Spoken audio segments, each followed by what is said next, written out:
Hello YouTube, uh, back again with another video. Today we'll be um, talking about solar system, solar arrays, small solar panel systems for beginners. We're just going to be talking about the basics. The first thing I wanted to talk about is that whenever you're going to plan a building or setting up a solar system, the first thing you have to do is you have to find out what exactly do you want to power. Do you want to use it as a backup for your house? You want to use it as a RV system, like you want to install it on your RV, on your trailer, travel trailer, or you want to use it for camping. You gotta figure out how many watts you're gonna be using. You're gonna be how many devices you're gonna need to run. One of the items you can use is a watt meter, a kilowatt. A kilowatt meter is something like this. What you do is you plug this in to the wall, and you plug this into you plug the device in here, and then you plug the wall in, this to the wall, to the electric side. And what this does, it measures how many watts. I will leave a link to this video up above or down below, letting you guys know how this actually works. Solar is not cheap, at least not right now. Solar is not the cheapest way out, but it is. It's more reliable, and once you have the system, then pretty much you pretty much got it free. You got free energy. You got unlimited energy for free, all day, every day. So if you have sunlight, you got free energy. Anyways, back to the point. You want to find out how many watts you're gonna be running.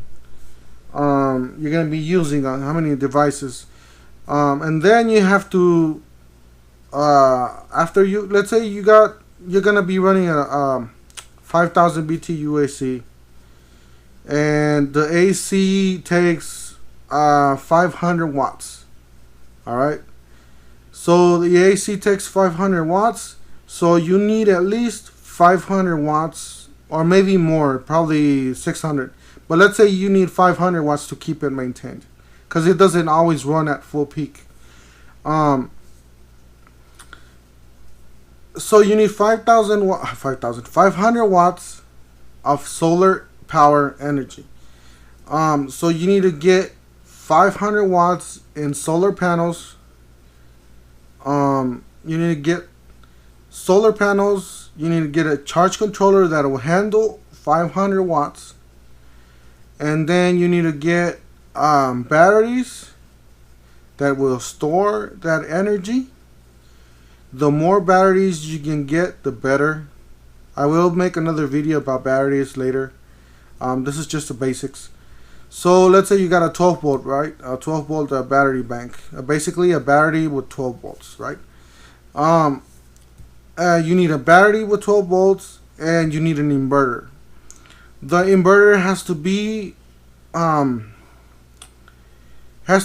500 watts running and 1,000 watts peak. Just picture this, guys. The AC itself, it takes twice as much, sometimes even 3 times as much to start it. So minimum on the peak wattage, I would suggest getting, for a 500 watt AC, I would suggest getting 1,500, so it's 1,500 watts on the inverter. All right. And what do each of these components do? Okay, what the solar panel does, it gets all the energy, and there's different types of solar panels. Gets all the energy from the sun, transfers it all from the transfers it from the sun in a voltage, because every solar panel is different.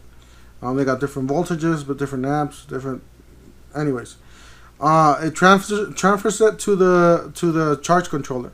The charge controller is in charge of actually of maintaining the batteries up to full level, and once those batteries get full, it shuts off the energy, or it keeps it like a maintaining them basically. And there's different charge controllers out there. There's some cheap ones and there's some really expensive ones. The high end ones, it's most likely going to be an MPPT charge controller, and you got the lower end ones, which are the PWM. The PWM, I would suggest, if you're going to be starting with something small, something that's not going to cost you a lot, go with the PWM. But if you want to have room to improve it, to expand, I would definitely go for whatever you can afford as an MPPT charge controller. I would definitely recommend an MPPT charge controller. The biggest you can get, the more amps, the better, because that will give you more. If you want to add some more panels, just add it to that charge controller.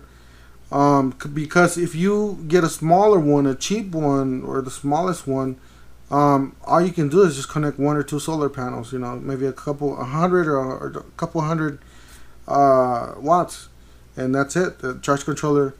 I will go into details of the charge controller and the amps and all that. But for now, we're just doing the basics. Alright, so you need a solar panel, you need a charge controller, transfers it to the charge controller. Charge controller controls how many volts, so it doesn't, overcharge the battery, so the battery doesn't break, and it does, what else? It does, the charge controller, sometimes it has a little screen, it'll tell you how many volts it is and stuff like that. And then you got the battery. Okay, the battery could be anywhere from 12 volts to 4896. Well, actually 48 is actually the most, you could get more, but 48, it'll be 12, 24, or 48. Those are the most common ones. Let's see what else. Oh, and also, for all this to work, to get the energy out of the batteries, into your plug-in device, your AC, your TV, or whatnot, you need an inverter. And that inverter, like I said, that inverter has to be matching your devices, maybe 2 times or 3 times as much, especially if you have ACs. If you don't have ACs and all you have is a TV, you don't need a lot. Basically, like I said, with that with this kilowatt meter, if it says 200 watts, it's 200 watts. But if it's an AC or something like that, it needs a real initial surge. Anyways, I hope I didn't confuse any of you guys with the basics of a solar panel or a solar array. I will try to put some images on this video, see if we can get more clarification of what I'm talking about, for those that want to learn about solar. A good system that I could recommend to start, it's the Harbor Freight 100 watt Thunderbolt solar panel. You can get that at Harbor Freight or harborfreight.com. That is a real simple system that you could connect and learn the basics. It is a little, compared to what you get for the $1, it's a little high on the price, but it's real safe for somebody that's learning. It's pretty much, it has all the plug and play. All you gotta do is just plug everything in there and then connect your 12 volt battery and your inverter, and you're done. I do have some videos of that. I will link them down below or up there. Yeah, if you guys have any more questions, any more suggestions, if you guys want to learn more about this topic, feel free to leave me a comment down below in the comment section. Alright, well, this was my quick video. Thanks for watching. Don't forget to hit the like button, hit the subscribe, and we'll see you guys in the next one.